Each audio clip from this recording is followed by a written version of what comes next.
మంచిదే ఆ పని. ఎందుకంటే పిల్లలు ఎంతమంది ఒకప్పుడు ఇంతమంది చిన్న చిన్న పిల్లల్ని డ్రగ్స్ దానికి దీనికి అలవాటు అయ్యి పిల్లలు ఎంతో మంది నష్టపోతుండగా ఎంతమంది తల్లులో కడుపు కాలుతుంది కదా. మంచిదే, అది కరెక్టే ఆయన చేసేది. మన మన తెలంగాణలో కూడా చేస్తే బాగుంటది.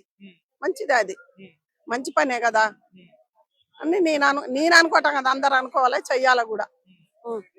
సోషల్ మీడియా వల్ల మస్తు అంటే పిల్లలందరూ కూడా ఫోన్ లోనే మునిగిపోతున్నారు, అసలు విడిచిపెట్టట్లేదు కూడా. ఫోన్లో ఏంది ఈడేలు ఎటువంటి చేస్తారు. ముసలమ్మైనా సరే, ఇంకా వయసు పిల్లలే కథ నయం. మధ్య ఏజ్ వాళ్ళైనా వయసు వాళ్ళైనా వాళ్ళ వయసుకు తగ్గ ఈడేలు చేస్తారా. మరి అవన్నీ పిల్లలు చేతికిస్తారు, తల్లిదండ్రులు ఏదో ఏడుతారో ఏదో చూడమని ఇలా ఇలా చేస్తుంటే ఏమొస్తున్నాయి.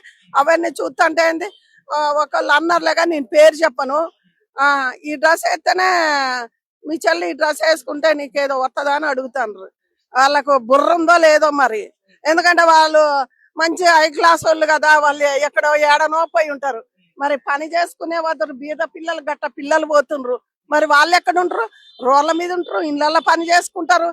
తల్లి ఎడిపోతే అటే పోతారు, స్కూల్కి వచ్చి ఊడ్చుకుంటా అది చేస్తారు. ఎవరు లేని చూసి ఇవాళ రేపు బిడ్డల్ని లోన్ వేసి తాళం వేసుకొని స్నానానికి పోతారు ఒక్కొక్కళ్ళు, తెలుసా. ఆ పరిస్థితికి వచ్చింది. చెప్పు. ఇప్పుడు పిల్లలందరూ చాలా మంది కూడా ఫోన్లకు అలవాటు అయిపోయింది. ఇప్పుడు బ్యాన్ అని చెప్తే మళ్ళీ సడన్ గా వాళ్ళు ఫోన్లు వదిలేస్తారా, మరి తల్లిదండ్రులు ఏమన్నా అలా ఇప్పుడు అలాంటి రాకుంటుంటే ఓకే. అలాంటి అక్కడనే అసలు అయితే దాన్ని బ్యాన్ చేస్తే బాగుంటది. ఒకసారి అంటే ఏమైతుంది, ఒకసారి అయితే ఇంకా ఏంటి వేరే ఏమన్నా పెట్టుకోకూడదా. అలాంటి పెడితే బాగుంటది. ఇది చూసి నిజంగా చాలా మంది పిల్లల కాంచి చాలా ఖరాబ్ అయిపోతుండ్రు, సంసారాలు కూడా పాడైపోతున్నాయి కదా. చేస్తే కరెక్టే. తల్లిదండ్రులు కూడా జాగ్రత్త తీసుకోవాలా పిల్లల్ని ఫోన్లకు దూరం ఉంచి? అసలు అయితే జాగ్రత్త తీసుకోవాలి, కానీ ఏడవంగానే ఆమెకు ఆ అమ్మకి ఏదో పని ఉంటుంది. అరే ఇగోరా ఫోన్ అని ఇస్తుండ్రు. అదే వచ్చింది కదా, ఫోన్ ఇవ్వద్దంటే కింద పడి పిల్లలు ఏడ్చి ఉగ్గలు బట్టి అలా చేస్తుర్రు అని ఇస్తుండ్రు. కానీ తల్లిదండ్రి కాడ కూడా పిల్లలకి ఇది ఇవ్వకూడదు, ఈ గలీది అన్ని వస్తున్నాయి అని వాళ్ళకు కూడా ఉండాలి. కానీ ఒకళ్ళ తల్లి ఆడబెట్టి ఏదో పనికి పోయి ఉండురా అని అంటే అయిపోయా. నువ్వు ఎంత ఇంట్లో భద్రత చేసినా మొదల కాడనే దాని బ్రాండ్ చేస్తే అయిపోతుంది. కొన్ని చెయ్యాలి అసలైతే, నిజమైతే.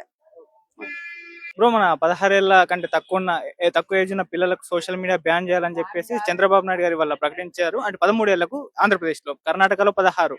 సో ఈ విధంగా సోషల్ మీడియా బ్యాన్ చిన్న పిల్లలకు ఎలా ఉంటుంది? నిర్ణయం మీద మీ ఒపీనియన్? మంచి నిర్ణయం అన్నా, కానీ ఇది అమల్లోకి వస్తుందా లేదన్నది వేచి చూడాల్సిందే. ఎటువంటి జీవో పాస్ చేయలేదు.